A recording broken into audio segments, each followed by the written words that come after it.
جبریل، کھو دیے انکار سے تو نے مقامات بلند، چشم یزداں میں فرشتوں کی رہی کیا آبرو۔ ابلیس،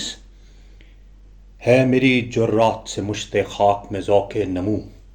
میرے فتنے جامائے عقل و خرد کا تارپو۔ اب ابلیس کے جواب کی صورت میں نظم کا وہ حصہ آ رہا ہے جو نہ صرف شعرائے آفاق ہے بلکہ اردو ادب میں ایک منفرد اور خاص مقام رکھتا ہے۔ یہ اس نظم کا کلائمیکس بھی ہے، اور یہاں آپ کو اقبال کے وہ امپریشنز یا پوئٹک امپرنٹس بھی ملیں گے جو اقبال ہی کا خاصہ ہیں۔ وہ آپ کو اپنے فکر کے سمندر کی گہرائی میں لے کر جائے گا اور الفاظ کا ایک طوفان اٹھائے گا، ایسے جیسے فکر کے بحر میں الفاظ کی طغیانی آئے۔ ہے میری جو رات سے مشت خاک میں ذوق نمو، اے جبریل، جو تم مجھے مورد الزام ٹھہرا رہے ہو کہ میں نے انکار کیا اور اس مٹی کے بنائے ہوئے انسان کو سجدہ نہیں کیا، اصل میں یہ بذات خود ایک ڈل کریشن ہے۔ یہ مشت خاک ہے، مٹی کا ایک ڈھیر ہے بس۔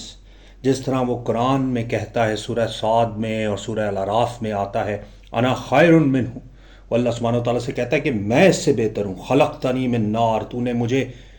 نار سے، آگ سے پیدا کیا، وہ خلقتہ من طین، جبکہ اس کو تو نے گیلی مٹی سے پیدا کیا۔ یہی بات وہ یہاں کر رہا ہے کہ یہ مشت خاک جس کو مجھے سجدہ کرنے کا آرڈر ملا، اس تین اور گارے سے بنے انسان سے کیا کرنا ہے، اس سے کیا ایکسپیکٹ کر سکتے ہیں؟ اس کو تو اپنے آپ کو صحیح طرح آشکار کرنا بھی نہیں آتا، اس کو تو ذوق نمو بھی میں دیتا ہوں۔ اور یہ جو انسانی عقل اور خرد کے لباس میں تم فتنے دیکھتے ہو، تمہیں جو فتنے نظر آتے ہیں، ان کو بھی اصل میں ہی اٹھاتا ہوں۔ یعنی دور حاضر کے جو آئیڈیاز ہیں، جیسے فری تھاٹ ہے، جیسے LGBTQ ہے، جیسے سروگیٹ بیبیز ہے، یہ تمام میرے کنسیو کیے ہوئے آئیڈیاز ہیں۔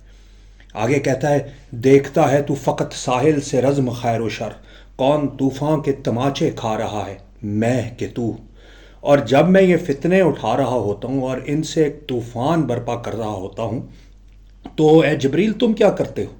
تم صرف وہی لے کر آتے ہو اور جاتے ہو، لیکن اس سے جو مارکہ حق و باطل برپا ہوتا ہے اس کے عین مرکز میں تو میں ہوتا ہوں۔ I am the one who is there right in the eye of the storm۔ دیکھتا ہے تو فقط ساحل سے رزم خیر و شر، کون طوفان کے تماچے کھا رہا ہے، میں کہ تو۔ اور جب تم اس مارکہ حق و باطل، اس رزم خیر و شر کو ساحل سے کھڑے دیکھ رہے ہوتے ہو تو صرف تم ہی ہیلپ لیس نہیں ہوتے ہو، بلکہ خضر بھی بے دست و پا، الیاس بھی بے دست و پا، میرے طوفان یم بیم، دریا با دریا، جو بجو۔ یعنی جب میں اپنا طوفان اٹھاتا ہوں، سمندروں میں، دریاؤں میں، چھوٹی چھوٹی ندیوں میں جب میرا طوفان اٹھتا ہے، تو خضر جن کا ذکر سورہ کہف سورہ نمبر 18 میں آتا ہے، اور الیاس جن کا ذکر سورہ صافات میں آتا ہے، اور ہیبرو روایات کے مطابق ان کو بھی خضر جیسی صلاحیات اور طاقتیں میسر ہیں، تو وہ بھی میرا کچھ نہیں بگاڑ سکتے، وہ بھی بے دست و پا ہوتے ہیں میرے طوفان کے سامنے۔ گر کبھی خلوت میسر ہو تو پوچھ اللہ سے، قصہ آدم کو رنگی کر گیا کس کا لہو۔ ویسے تو کبھی تجھے خلوت میسر ہوگی نہیں۔ اب وہ جبریل کے دل میں وسوسے ڈال رہا ہے، کہہ رہا ہے کہ ویسے تو تجھے کبھی خلوت میسر ہونے والی نہیں ہے، یعنی کہ کبھی تجھے مومنٹ آف سپیئر، کبھی ٹائم فار انٹرسپیکشن میسر ہوگی نہیں۔ لیکن اگر کبھی ہو جائے تو اللہ سے پوچھ لینا کہ قصہ آدم و ابلیس میں رنگ کس نے بھرا ہے۔ میں اگر انکار نہ کرتا تو کیا ہوتا، آل از ویل ہوتا، ہیپی گو لکی ہوتا سب کچھ۔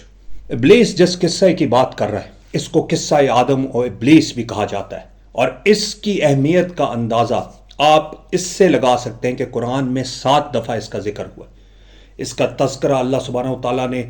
7 مختلف جگہ پر قرآن میں کیا ہے۔ اگر ہم مصحف کی ترتیب سے دیکھیں تو سورہ بقرہ میں سب سے پہلے، پھر سورہ اعراف میں، پھر سورہ الحجر میں، پھر سورہ الاسراء میں جس کو سورہ بنی اسرائیل بھی کہا جاتا ہے، سورہ الکہف میں، سورہ طٰہٰ میں، اور پھر سورہ صاد میں۔ اور اگر شان نزول کے حساب سے دیکھیں تو جو میں نے آپ کو ترتیب بتائی ہے اس میں سے سورہ بقرہ کی ترتیب آخر میں چلی جائے گی، کیونکہ سورہ بقرہ مدنی صورت ہے اور باقی 6 صورتیں مکی ہیں، یعنی مکی دور میں 6 دفعہ اور مدنی دور میں اللہ سبحانہ وتعالیٰ نے اس قصہ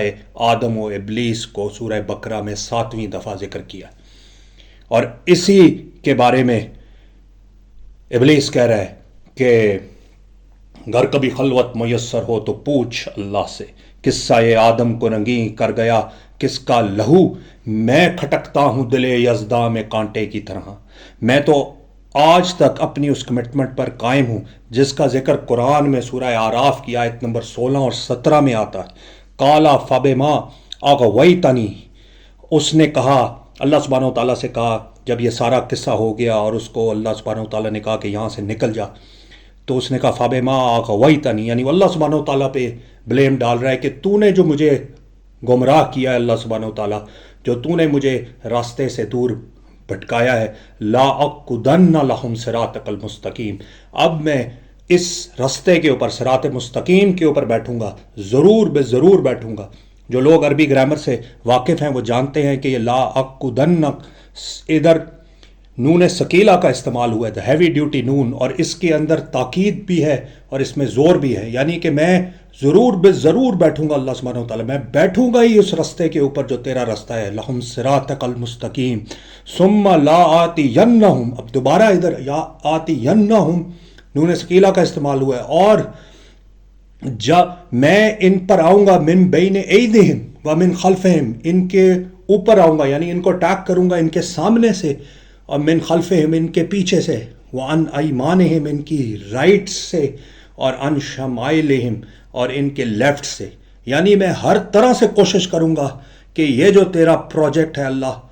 انسان بنانے کا، یہ کسی طرح فیل کروں۔ میں تو اپنی بات پر قائم ہوں، اے جبریل، یہ جو اس کمٹمنٹ پر سورہ اعراف والی پر میں نے تو اللہ سے وعدہ کیا ہے کہ انسان کو فیل کرنے کا، یہ جو اللہ سبحانہ وتعالیٰ کا ماسٹر پروجیکٹ ہے جس کی وجہ سے مجھے راندہ درگاہ کیا گیا، اس لیے میں کھٹکتا ہوں دل یزداں میں کانٹے کی طرح، تو فقط اللہ اللہ اللہ، یعنی میری زندگی کا تو ایک مقصد ہے، ایک مشن ہے، اور وہ مشن میں نے بتا دیا کہ انسان کو فیل کرنے کا مشن ہے۔ میں تو ایک ایکٹیو پرسوٹ میں ہوں، جبکہ تم ایک خانقاہی نظام کا حصہ ہو، تیرا کام صرف اللہ اللہ اللہ کرنا ہے۔ تو یہ اقبال کی نظم تھی جبریل و ابلیس۔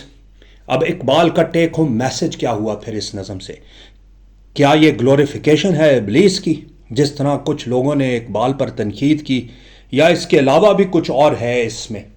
کوئی ہڈن میسج ہے، کوئی پیغام ہے؟ جبریل نے تو اپنے ہمدم درینہ یعنی ابلیس کی بہتری چاہی، اس کو اپنا چاک دامن رفو کرنے کا مشورہ دیا، لیکن ابلیس کو نہ کوئی ریگریٹ ہے، نہ کوئی ریمورس، کسی قسم کا پچھتاوا نہیں ہے اسے، الٹا وہ تو یہ سمجھتا ہے کہ اس کائنات کو سوز دروں اس کی وجہ سے ہے، اس مشت خاک میں ذوق نموس کی وجہ سے، ابلیس ہی کی وجہ سے شاید قصہ آدم میں رنگ ہے، اور اسی کی وجہ سے شاید مارکہ حق و باطل قائم ہے، اس نے جو یہ آگ سلگائی ہے، وگرنہ یہ تو ایک بورنگ سی کائنات ہے۔ تو کیا اقبال کا یہ حاصل کلام ہے؟ کیا یہ ہے وہ میسج جو حکیم الامت آپ کو دینا چاہتے ہیں؟ پوئٹ آف دا ایسٹ آپ کو کیا صرف یہ بتانا چاہتا ہے کہ ابلیس کا طوفان کتنا بڑا ہے، یا اس میں ہمارے لیے کچھ اور ہے؟ ہمارا طوفان کہاں ہے؟ وہ طوفان جس کے بارے میں اقبال خود کہتا ہے کہ خدا تجھے کسی طوفان سے آشنا کر دے، وہ کہاں ہے کہ نہیں ہے؟ اللہم صلی وسلم وبارک علی نبینا محمد۔